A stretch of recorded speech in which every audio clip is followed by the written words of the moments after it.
I'm filming this video without glasses because my glasses have been stolen, siblings are cancelled, I hate everything, and I can hardly see myself. I have no idea if I'm actually looking at the camera. I don't know where my eyes are going.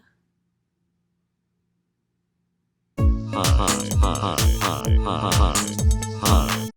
OMG guys, welcome back to my channel! I don't think we're quite ready to say we're living in a post-COVID world yet, but the world is starting to pick back up after this whole quarantine thing, and if you're anything like me, you're going back to school, but with a ton of changes being implemented.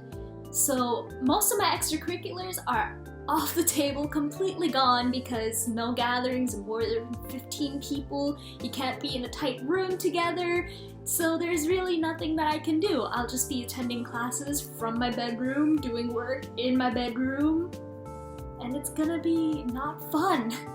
So if you're anything like me, you kind of need a lot of work to do to keep your sanity in check, otherwise you're just gonna be huddled up in a blanket watching anime all day, all night, kind of suffering on the inside. So I wanted to give tips in this video on how to motivate yourself when you're stuck at home. I'm not the best at getting things done, alright? I peaked in elementary school, that is when I was at my prime, and now I'm just kind of sitting at home, spending all my time contemplating my place in the universe and the mortality of people.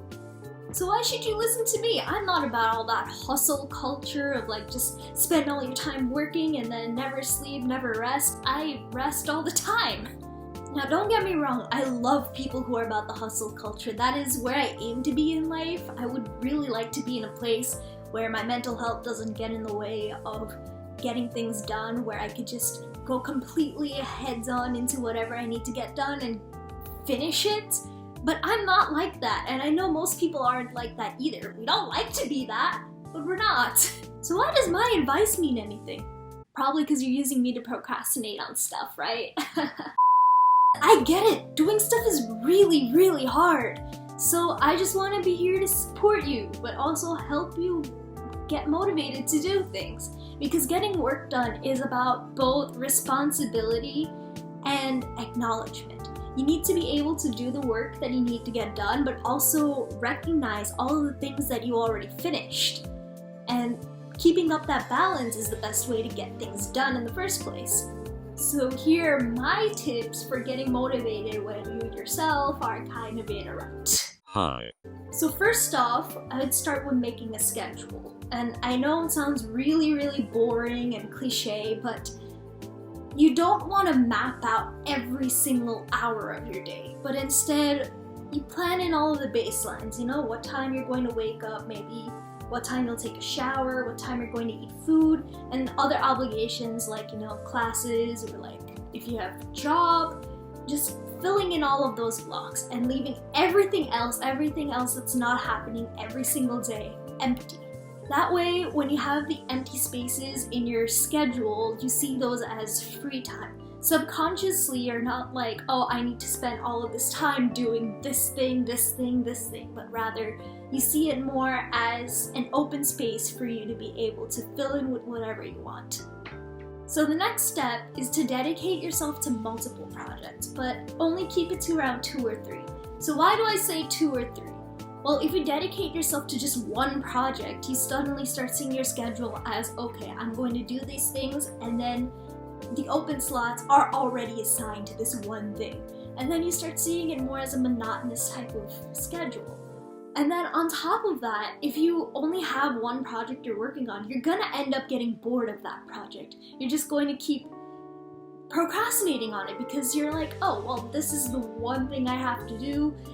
I could just put this off for later, and later means sometime before you die. But then again, you don't want to do too much all at once. If you give yourself like 15 different projects, sure, you're gonna be on your feet all the time, you're gonna want to do different things, but it's going to put so much stress because when you have a giant to-do list, it's suddenly like, well, this is so many things I need to get done and it's never gonna get done, and then that just kind of leads into a whole downfall where you give up on everything. So that's why I recommend going for 2 or 3, that way your to-do list is pretty short, you don't need to worry about doing too much, but you don't get bored of doing the same thing. Step 3 is to give yourself a flexible timeline and doable constraints. So for example, I told myself when quarantine started that over the summer I would be working on a whole album.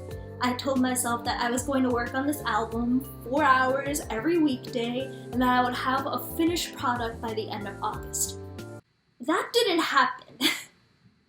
But I've been keeping track of everything that I've been doing, and even though 4 hours seems like a really large constraint, it's a good middle point. So the purpose of giving yourself these kinds of minimums and goals is not that you're actually going to hit them, but rather they feel easy enough that you can reach for them.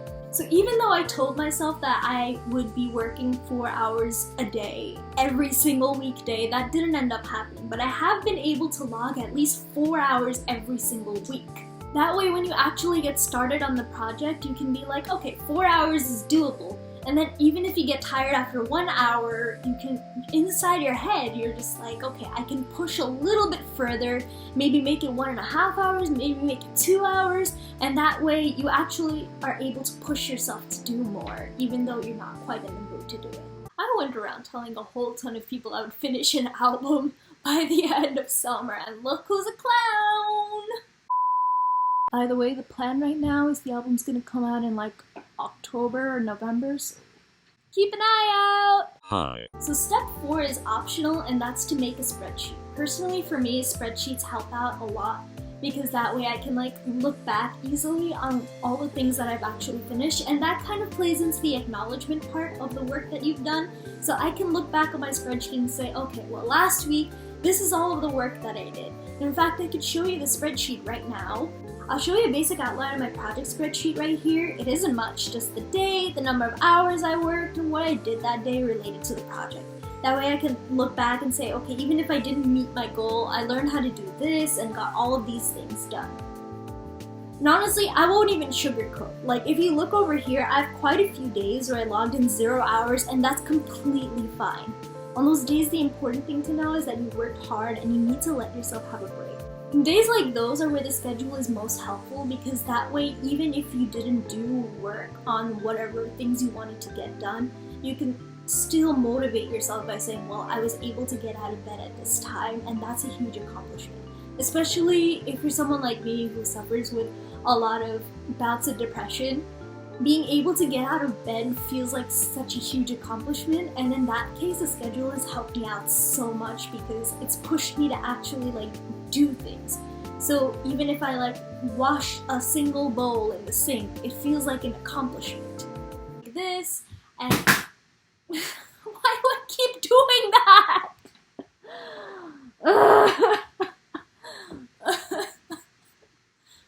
Okay, take 5! Or whatever. Step 5 is to imagine your end product. What do you want to come out of at the end of this? So if you have any sort of assignment, like maybe writing out a story, what do you want it to be at the end? Maybe you want it to be a certain length, you want it to have a lot of dialogue, things like that, and you want to keep that at the back of your mind so that you know to work towards that. With this channel, for example, I envision having a whole ton of videos, maybe a few playlists here and there where I can put in a whole bunch of categories of videos. I don't know why, I'm like obsessed with this like organization sort of thing. It just kind of aesthetically helps me. I want to be able to have a really organized channel that's really put together, and keeping that at the back of my mind is what helps me make more videos. So the main takeaways of this is keep yourself organized, stick with a daily schedule, feel an acknowledgement of all of the things that you've done, and celebrate those accomplishments. And please don't beat yourself up over not doing work. You know, resting is completely fine. If you can't get work done, it's completely fine. Sometimes we have off days, and you need to take that break in order to feel completely rested. And if you're pressuring yourself to get work done on those rest days, it's not going to be restful. So give yourself the amount of time that you need in order to bring yourself back up to 100% so you can get work done. Quarantine is a really, really hard time for all of us. You know, so I know that different people go through a lot of different things. Some people are dealing with a family member being sick right now. Some people are dealing with the issues of losing their job and trying to save money in order to be able to make a living, and some of us are just sitting at home and we're able to think about, oh, well, what are the things I can do? Either way, it's important to be able to find motivation and keep going, because this is a really, really hard time. And in the end, anything that you're able to do is going to feel like so much. So okay, I should stop starting off with the words. So, comment down below if you have any other helpful tips, or let me know if any of this was really helpful. And y'all, please use the comment section to motivate each other. It's always so much easier to get work done when someone supports you, so help out, be that person, ask for support, and support everyone else who's commenting under this video. I believe in you, you got this. Don't forget to leave a like, subscribe, and I'll see y'all next time. Bye!